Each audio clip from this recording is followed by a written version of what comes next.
Recreational abalone divers in Northern California can snorkel down to the rocks, pry off a snail, and bring it home for a barbecue. That is, until recently.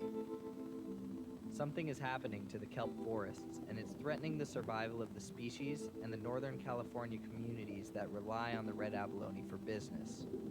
In December of 2018, California Fish and Game decided to close down the recreational abalone fishery until 2021 in hopes that they might give this sea snail population a chance to rebound. My name is Joe Cresselia. I've been diving since 1969, 50 years. The North California coast it's just an incredibly beautiful place. The topography, the really high cliffs, the big rocks that stick out of the water, it's almost prehistoric in that way. You feel like you've really gone off into another world.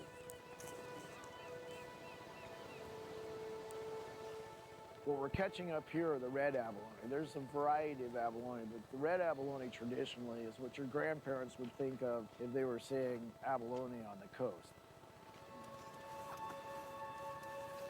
For people that think they don't like fish, or people that don't think they like shellfish, it's amazing to see their eyes just sparkle when they take a bite of this. Go, this is absolutely incredible. And you know, before they took the bite, they were almost afraid to take a bite.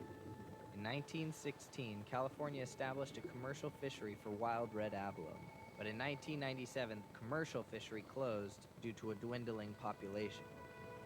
20 years later, the recreational fishery closed when purple sea urchins ravaged the kelp forests and left the red abalone dying of starvation.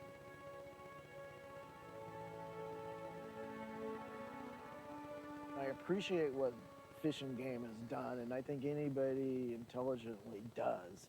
And this recently closing it down was something I had predicted by watching the ocean. There was a couple places I'd literally been diving for 50 years, and there really wasn't enough kelp. You can see it. You would see the kelp stumps and 4 or 5 sea urchins on it, just chomping it. It looked like someone had come in with a chainsaw and just cut it. You're going down, you're seeing like a blanket of sea urchins. The kelp was disappearing. The abalone you weren't seeing as many of because they were off looking for food. And there was an unbalance. I wear a dive watch that gives me my depth and my water temperature. And I was noticing the water temperature getting higher. And I was used to the water being 49, 51, kind of in that range. Sometimes you'd be in a little cove, it would be a little warmer. But I was seeing spikes where the water was 54, 55 degrees at times.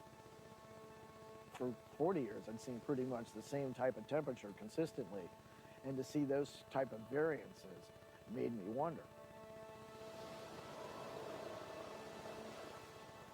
The bottom's changing, there's no question about it. And you can see old abalone shells broken and stuff where abalone have died.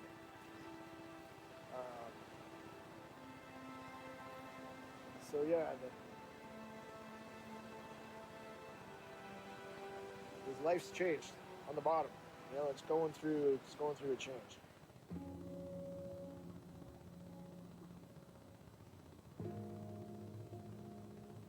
Ooh, parasites. My name is Dr. Laura Rogers Bennett, and I am a senior environmental scientist here